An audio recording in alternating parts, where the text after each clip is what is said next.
Assalamualaikum warahmatullahi wabarakatuh. Masih di pelajaran produk kreatif dan kewirausahaan untuk kelas 12 SMK jurusan Asisten Keperawatan. Pembahasan kali ini masih di metode perakitan, akan tetapi yang kita bahas kali ini adalah tentang line balancing, di mana line balancing itu adalah suatu analisis yang mencoba melakukan suatu perhitungan keseimbangan hasil dengan membagi beban antar proses secara berimbang, sehingga tidak ada proses yang idle akibat terlalu lama menunggu keluarnya produk dari proses sebelumnya. Adapun tujuan utama menyusun line balancing adalah membentuk dan menyeimbangkan beban kerja yang dialokasikan pada tiap-tiap stasiun kerja. Jika keseimbangan seperti ini tidak dilakukan, maka akibatnya adalah ketidakefisienan kerja di beberapa stasiun kerja. Pada keadaan tersebut, antara stasiun kerja yang satu dan yang lain memiliki beban kerja yang tidak seimbang. Dengan demikian, masalah keseimbangan lintasan perakitan atau balancing line adalah bagaimana agar suatu pekerjaan dapat diselesaikan dengan beban kerja yang sama pada setiap stasiun kerja sehingga menghasilkan keluaran produk yang sama per satuan waktu. Adapun langkah-langkah pemecahan line balancing adalah kita lihat menurut Gaspers tahun 2004 ada sejumlah langkah pemecahan masalah dalam line balancing.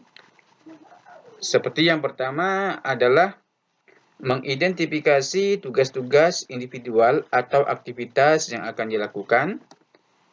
Yang kedua, menentukan waktu yang dibutuhkan untuk melaksanakan setiap tugas itu. Yang ketiga, menetapkan precedence constraint jika ada yang berkaitan dengan setiap tugasnya. Terus yang keempat adalah menentukan output dari assembly line yang dibutuhkan. Dan yang kelima adalah menentukan total yang tersedia untuk memproduksi output. Selanjutnya yang keenam adalah menghitung cycle time yang dibutuhkan. Misalnya, waktu di antara penyelesaian produk yang dibutuhkan untuk menyelesaikan output yang diinginkan dalam batas toleransi waktu atau batas waktu yang diizinkan. Yang ketujuh adalah memberikan tugas-tugas kepada pekerja atau mesin. Yang kedelapan adalah menetapkan minimum banyaknya stasiun kerja atau workstation yang dibutuhkan untuk memproduksi output yang diinginkan. Yang kesembilan, menilai efektivitas dan efisiensi dari solusi. Sedangkan yang kesepuluh adalah mencari terobosan untuk perbaikan proses yang terus-menerus atau continuous process improvement. Jadi di sini line balancing biasanya dilakukan untuk meminimalkan ketidakseimbangan di antara mesin-mesin atau personel agar memenuhi output yang diinginkan dari assembly line tersebut. Dalam menyelesaikan masalah line balancing, manajemen industri harus dapat mengetahui tentang metode kerja, peralatan-peralatan, mesin-mesin, dan personel yang digunakan dalam proses kerja. Selain itu juga, manajemen memerlukan informasi tentang waktu yang dibutuhkan untuk setiap assembly line dan precedence relationship di antara aktivitas-aktivitas yang merupakan susunan dan urutan-urutan dari berbagai tugas yang dilakukan.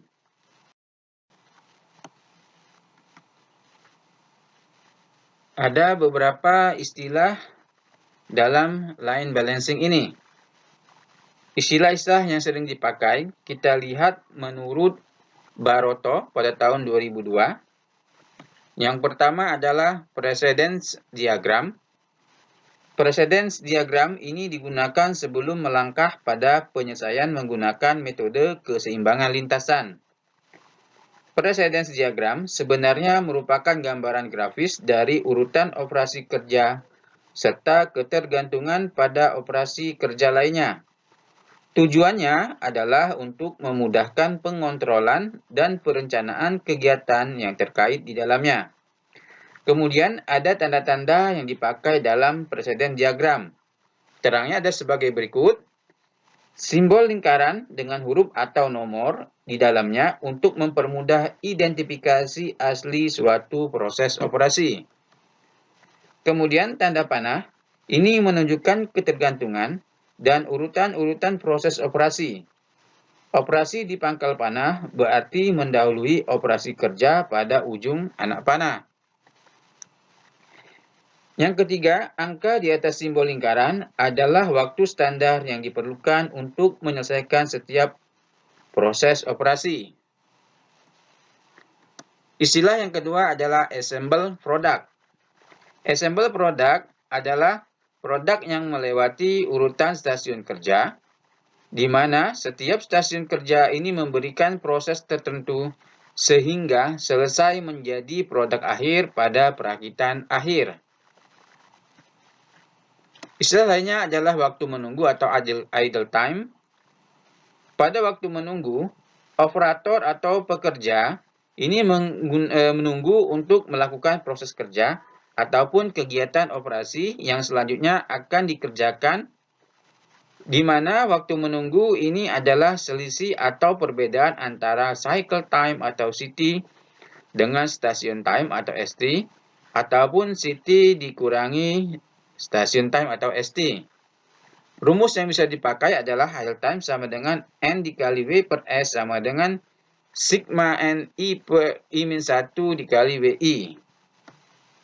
N itu sendiri adalah jumlah stasiun kerja, WS adalah waktu stasiun kerja terbesar, dan WI sendiri adalah waktu sebenarnya pada stasiun kerja. I adalah jumlah per N atau 1, 2, 3, atau seterusnya. Istilah lainnya adalah keseimbangan waktu senggang atau balance delay. Ini merupakan ukuran ketidakefisienan lintasan yang dihasilkan dari waktu menganggur sebenarnya yang disebabkan oleh pengalokasian yang kurang sempurna di antara stasiun-stasiun kerja. Balance delay ini dapat dirumuskan ya sebagai ini berikut ini. D sama dengan N kali C sigma TI dibagi N dikali TI dikali 100%. D sendiri itu adalah balance delay. Satuannya adalah persentase. C adalah waktu siklus, N adalah jumlah stasiun kerja, sigma TI adalah jumlah semua waktu operasi, dan TI sendiri adalah waktu operasi.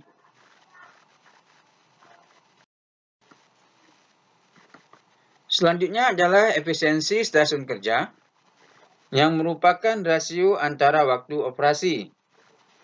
Di mana di sini setiap stasiun kerja atau WI, dan waktu operasi stasiun kerja terbesar atau WS bisa dirumuskan sebagai berikut.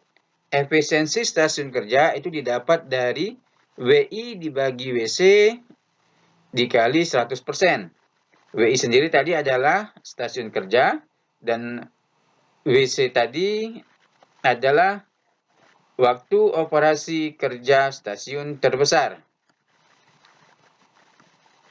Selanjutnya adalah line efisiensi. Line efisiensi ini merupakan rasio dari total waktu stasiun kerja dibagi siklus dikalikan jumlah stasiun kerja atau jumlah efisiensi stasiun kerja dibagi jumlah stasiun kerja. Ya, ini rumusnya kita lihat sendiri. Keterangan di bawahnya adalah ST1 merupakan waktu stasiun kerja dari ke I. K sendiri adalah jumlah stasiun kerja. CT sendiri adalah waktu siklus. Selanjutnya adalah workstation. Workstation adalah stasiun kerja yang merupakan tempat pada lini perakitan di mana proses perakitan itu dilakukan. Jadi setelah menentukan interval waktu siklus, maka jumlah stasiun kerja yang efisien dapat kita tetapkan dengan rumus sebagai berikut. K-min ini sama dengan sigma KI min 1 kali TI dibagi C. TI adalah waktu operasi atau elemen, C adalah waktu siklus kerja, K-min adalah jumlah stasiun kerja minimal. Selanjutnya kita lihat Summated Index atau SI. SI atau Summated Index ini adalah suatu indeks yang menunjukkan kelancaran relatif dari penyeimbang lini perakitan tertentu. Rumusnya adalah sebagai berikut, ya. Di mana STmax ini adalah merupakan maksimum waktu di stasiun, sedangkan STI adalah waktu stasiun di stasiun kerja ke I. Selanjutnya kita lihat metode line balancing. Metode line balancing ini kita akan bahas menurut Purnomo pada tahun 2004. Metode yang pertama adalah metode Kilbride dan Webster heuristic. Jadi sesuai dengan namanya, metode ini dikembangkan oleh Kilbride dan Webster dengan langkah-langkahnya sebagai berikut. Yang pertama adalah membuat precedence diagram dari precedence data yang ada dan membuat tanda daerah-daerah yang memuat elemen kerja yang tidak saling bergantung. Yang kedua, menentukan waktu siklus dengan cara mencoba-coba atau trial faktor dari total elemen kerja yang ada.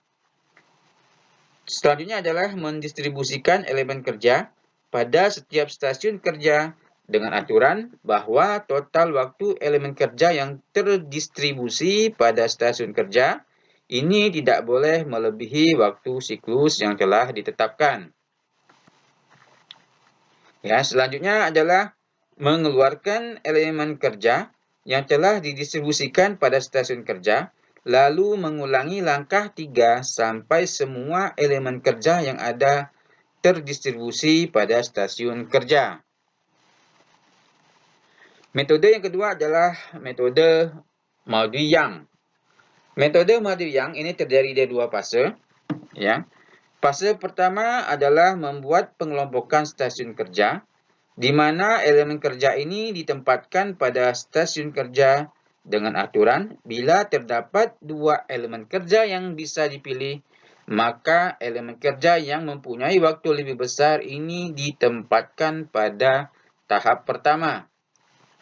Pada fase ini pula, precedence diagram dibuat matrik V dan F, di mana matrik menggambarkan elemen pendahulu atau P dan elemen kerja yang mengikuti atau F untuk semua elemen kerja yang ada. Selanjutnya adalah fase kedua. Ini dilakukan retribusi elemen ke setiap stasiun kerja hasil fase 1. Langkah-langkahnya yang bisa kita lihat adalah pertama, mengidentifikasi waktu stasiun kerja terbesar dan waktu stasiun kerja terkecil. Yang kedua, menentukan goal atau tujuan dengan rumus waktu goal sama dengan waktu stasiun kerja maksimal dikurang waktu stasiun kerja minimal dibagi 2. Yang ketiga adalah mengidentifikasi sebuah elemen kerja yang terdapat dalam stasiun kerja dengan waktu yang paling maksimum, mempunyai waktu lebih kecil dari goal, dan elemen kerja tersebut apabila dipindahkan ke stasiun kerja dengan waktu paling minimum, ini tidak melanggar precedence diagram. Yang keempat adalah memindahkan elemen kerja tersebut, dan yang kelima adalah mengulangi evaluasi sampai tidak ada lagi elemen kerja yang dapat dipindahkan.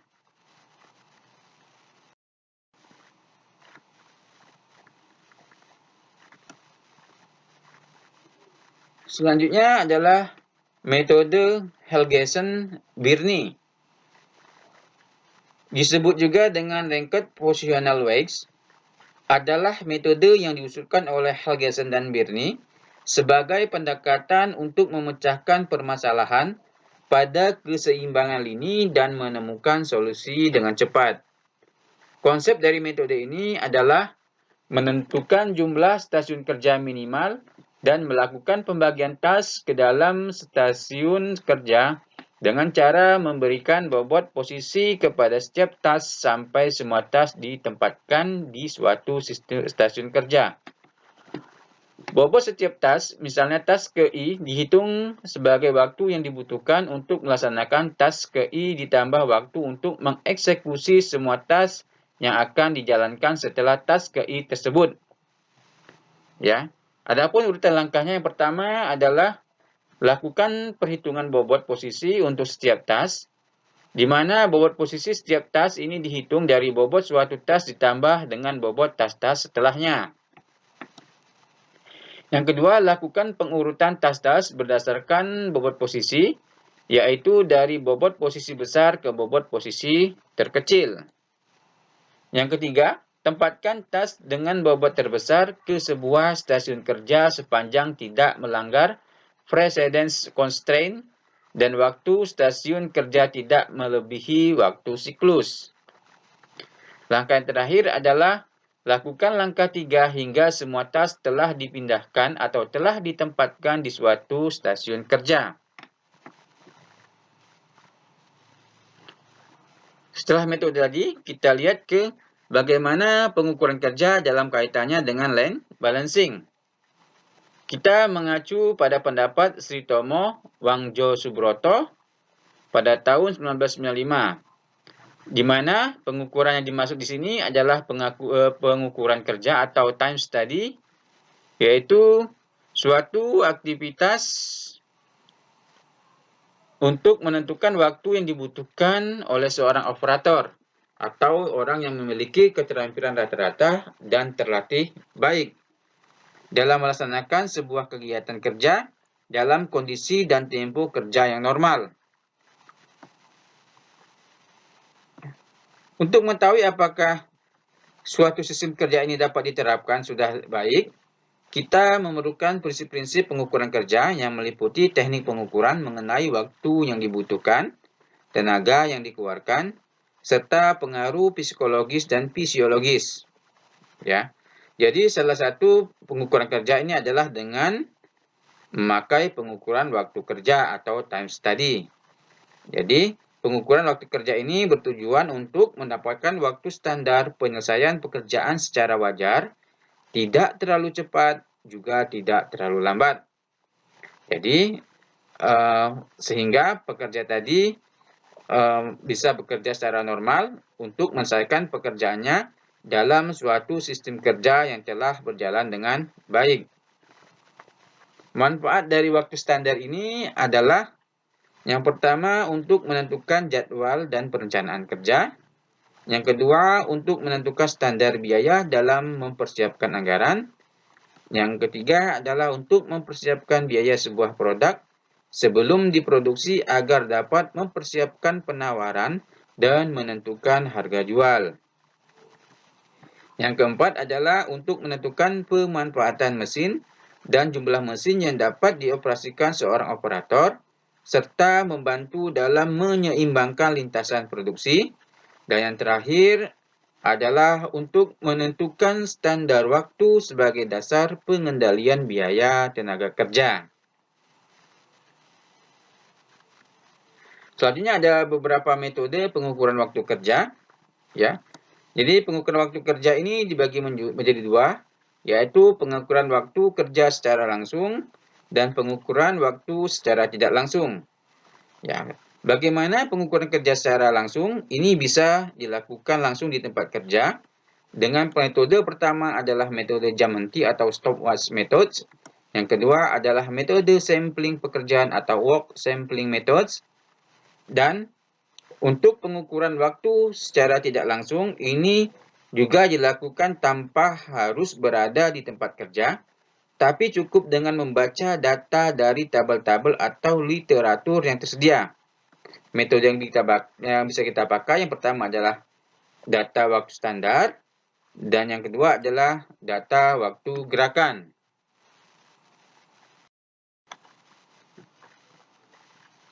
Yang terakhir adalah konsep ini dalam tata letak yang berorientasi produk. Dalam tata letak yang berorientasi produk, kita mengenal dua macam lini, yaitu lini perakitan dan lini pabrikan. Ini menurut Heiser dan Render pada tahun 2006 pada buku halaman 471. Ya. Lini pabrikan ini merupakan lini produksi yang membuat komponen dan biasanya menggunakan mesin-mesin untuk membuat komponen tersebut. Sementara itu, lini perakitan merupakan lini produksi tempat komponen akan dipabrikasi melalui sekumpulan sistem stasiun kerja yang biasanya terdiri atas tenaga kerja dan mesin. Ya. Terdapat dua jenis tata letak yang berorientasi pada produk, yaitu lini pabrikan dan lini perakitan. Lini pabrikan kita sebut dengan pabrikan line yang membuat komponen seperti ban mobil atau komponen logam, sebuah kulkas pada beberapa mesin. Sedangkan lini perakitan atau assembly line ini meletakkan komponen yang dipabrikasi secara bersamaan pada sekumpulan stasiun kerja. Kedua lini ini merupakan proses yang berulang, dan dalam kedua kasusnya, kedua lini ini harus seimbang, yaitu waktu yang dihabiskan untuk mengerjakan suatu pekerjaan harus sama atau seimbang dengan waktu yang dihabiskan untuk melakukan pekerjaan pada mesin berikutnya pada lini pabrikasi. Sebagaimana waktu yang dihabiskan pada stasiun kerja oleh seorang pekerja di lini perakitan harus seimbang dengan waktu yang dihabiskan pada stasiun berikutnya yang dikerjakan oleh pekerja berikutnya. Nah, ini adalah tata letak lini perakitan, ya. Di sini lini pabrikasi biasanya menggunakan mesin dan sulit untuk membuat keseimbangan karena diperlukan perubahan mekanis dan rekayasa. Sementara itu, lini perakitan biasanya menggunakan tenaga kerja dalam prosesnya sehingga mudah menciptakan keseimbangan di setiap stasiun dengan memindahkan orang dari satu stasiun kerja ke stasiun kerja yang lain. Agar keseimbangan setiap ini tercipta, suatu proses penyimbangan diperlukan untuk menyeimbangkan waktu dan beban di setiap stasiun kerja. Jadi proses penyimbangan inilah yang kita sebut dengan konsep line balancing atau penyeimbang lini.